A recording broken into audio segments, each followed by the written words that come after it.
25 coping skills everyone needs. First, let us define coping skill. A coping skill is any characteristics or behavioral pattern that enhances a person's adaptation, meaning that if we feel stress all the time, we can create those defense mechanisms or coping skills to help us better manage or lessen the stress. These can be distraction techniques or tools to help us process through all that we may be feeling.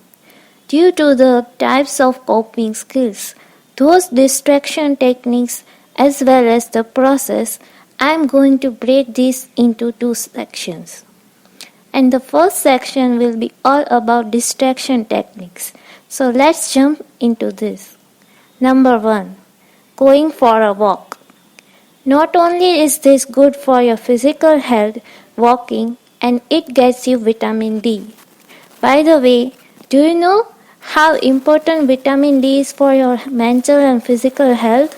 It can be a great distraction. And number 2, painting your nails. It makes us focus on one thing, and then we can't do much with our hands until it dries. Number 3, blowing bubbles. It's actually really relaxing to watch the bubbles grow. Just go out in the air and burst. And when it pops, they let the bad or stressful thought go away too. Number 4. Read a good book or listen to a wonderful audiobook. This is a great way to escape the world that you are in and live in a more exciting or happy one. Number 5. Exercise. Moving and exercising regularly can lower our blood pressure, release endorphins, which can help boost our mood and reduce any pain may be feeling. Number 6. Deep breathing or breathing techniques. I personally love 4x4 breathing.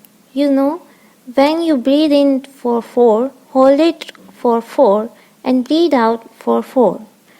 But find one that works for you and give it a try. Number 7. Watching your favorite show or video series. Just like reading, watching a TV show or a series can get us out of our head and away from our world and allow us to live. Number 8. Draw or doodle. Doodling can be great and it doesn't require any artistic talent. Draw loops, flowers, animals or whatever you like to doodle. Number 9. Color. I personally love to color and it's just such a great distraction. There's just something about feeling a crayon or colored pencil on paper that's so relaxing to me. So maybe give it a try and see if it's worked for you too. Number 10. Do a crossword puzzle or really any puzzle that you like. There are whole books and websites catered to puzzles, so if you need your brain to be challenged a little bit in order for you to truly be distracted, maybe this one's the one for you. Number 11. Writing down some positive or motivational quotes and sticking them up all over the house. Not only do we know that writing down happy or positive things like the actual act of writing can improve our mood, but putting them in a place that we will see and read each and every day can help us feel better and better able to overcome any unhealthy urge. Number 12. Cleaning your house. Cleaning, if you find it relaxing and enjoyable, can really help and be a great distraction.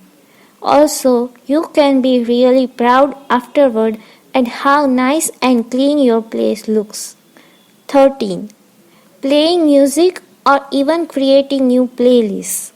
This can be really relaxing and focus our mind on something other than the stress or upsetting issue at hand. This tip can also be a way to process through all that you may be going through, because music can be a great way to express all that we are feeling and get it out of our head. And with that, let's move into the processing type of coping skills. Number 1 is to write a friend a nice card. This will not only brighten their day when they receive it, but it can also help you focus on someone positive in your life and remind you that you are not alone with all that you are going through. Number 2. Call or text a friend. This helps us connect and possibly vent to someone that we care about and who cares about us. Number 3. Impulse logs. Now, these logs will first ask you what your impulse was, for example, to self-injure, lash out at a friend, etc. Then, what it is you would hope to get out of doing the impulse, what it is you are trying to express, like what it is that you are really feeling or hoping to get out by doing that unhealthy thing, then what you could do instead and how you feel after having filled it out. These impulse logs are amazing and not only help us process through what we may be feeling and going through, but they slow our impulses down so we don't make a decision in panic. Number 4. Using feeling charts. We can often feel so overwhelmed by life that we don't take a second to even consider what we are going through. Slowing down and taking time to go through all the emotions that may have come up that day can help us better see why we are feeling sad, mad, or elated about the day. Taking stock of it all can just keep us in closer touch with ourselves and our experiences. Number 5. Journaling. It can be helpful to write out all that has happened that day or week, how you are doing, and what you are grateful for.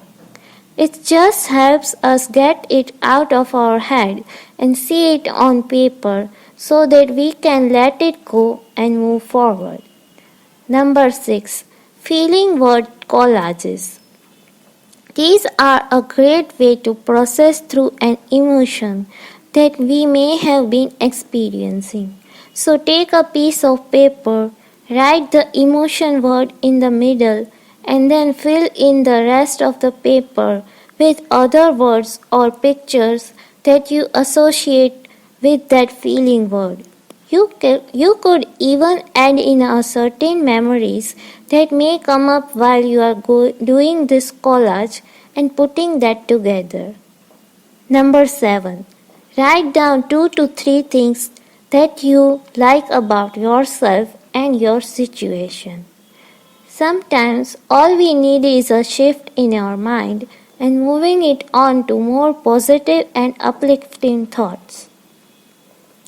So doing this can help shift our thoughts that way in the morning and at night, so it kind of bookends our entire day. Number 8. Talking to a therapist. Seeing a professional could help us cope with all that we may not be able to cope with on our own. So please, reach out, speak up and start seeing someone. It helps so much. Number 9. Taking stock of how an emotion feels in our body. You may ask to tell how your neck feels. Is it tight? Is it loose? How about your hands or your feet? By taking stock in our body and working to relate it to what's happened that past day, week, or even year, we can sometimes more easily connect to our emotions and how it's affecting us physically. It can even help explain why we might be extra achy or tired at that particular time. And number 10, write a letter to your younger or older self. This can help us to give us perspective, share insights and advice and even see how much progress we have made. In therapy, we can also do this to help us heal our child self and give them the love and support that they so desperately needed. Writing a letter to another time can also help us get unstuck so that we can finally move past that really difficult trigger or the issue that has continually held us back. Number 11. Write letters to those who are upsetting us still, but never send them. You can, of course, tear them up or burn them or whatever, but it can help to get it out. Get out all that you have been wanting or needing to say, but you never get the chance to. And by not sending those letters, it gives us the freedom to express it all without holding anything back. So be raw, be honest, maybe even cry or scream while you write them. Number 12. Do a random act of kindness. Donate something, even if it's small, to someone who is in need. You will really feel happy.